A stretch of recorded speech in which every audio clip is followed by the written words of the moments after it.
Bem-vindos ao canal Física Babel. Nesse vídeo aqui nós iremos iniciar uma sequência de aulas sobre o movimento circular. Se você tiver alguma dúvida sobre algum conteúdo explicado durante o vídeo, não esqueça de dar um comentário, ou mesmo se você gostou também do vídeo, não esqueça de dar um joinha lá no final do vídeo. E não deixe de assistir o vídeo até o final, porque no final nós teremos um presente incrível para vocês.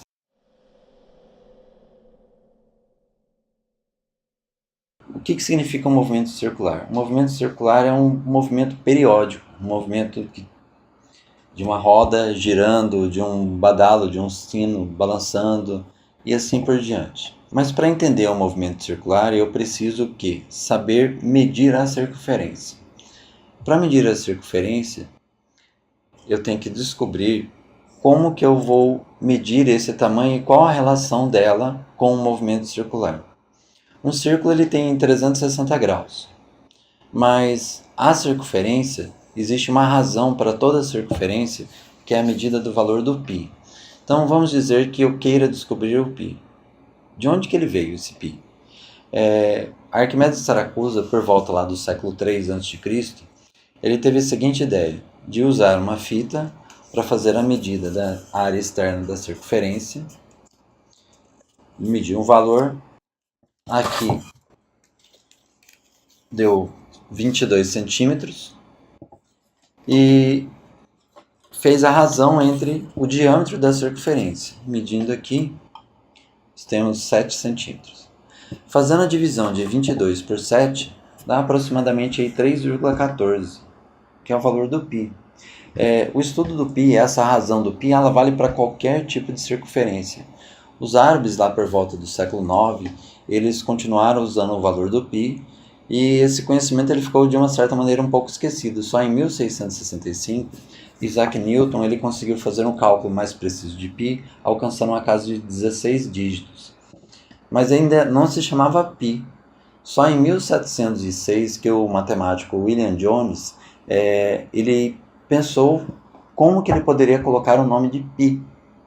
Mas o que ele queria colocar? Ele queria representar que isso aqui era o perímetro da circunferência. Então a letra P, que no alfabeto grego é a π, representa perímetro. Então é o perímetro da circunferência que vale 3,14. Então essa é a razão matemática que foi aplicada a partir de então e foi usada como símbolo do π.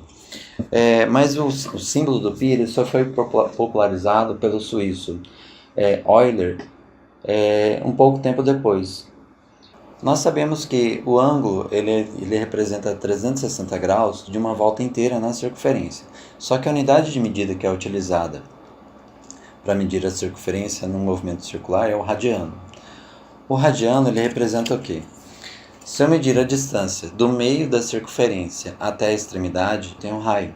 A distância projetada do raio em torno da circunferência corresponde a 1 radiano. Então, o ângulo varrido entre a distância inicial e a distância final aqui, eu tenho que é chamado de radiano.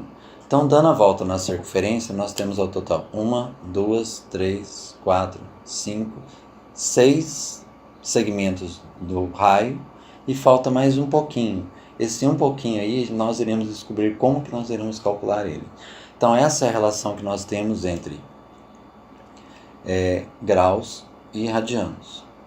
Mas só que como nós sabemos que a distância entre um lado da circunferência e o outro lado, que é o diâmetro, representa π, então de 0 graus a 180 graus eu tenho π.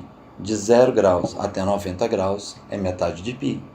E fazendo a outra passagem para 270 graus, eu tenho que 3π sobre 2. Para calcular a razão entre um valor em graus para um valor em radianos, nós vamos usar a regrinha de 3, onde eu tenho que 180 graus representam 2π. E o valor que eu quero descobrir, eu faço por regrinha de 3. Então, por exemplo, 45 graus, ele irá representar quantos π? Monta a regrinha de 3 e nós obtemos a equação.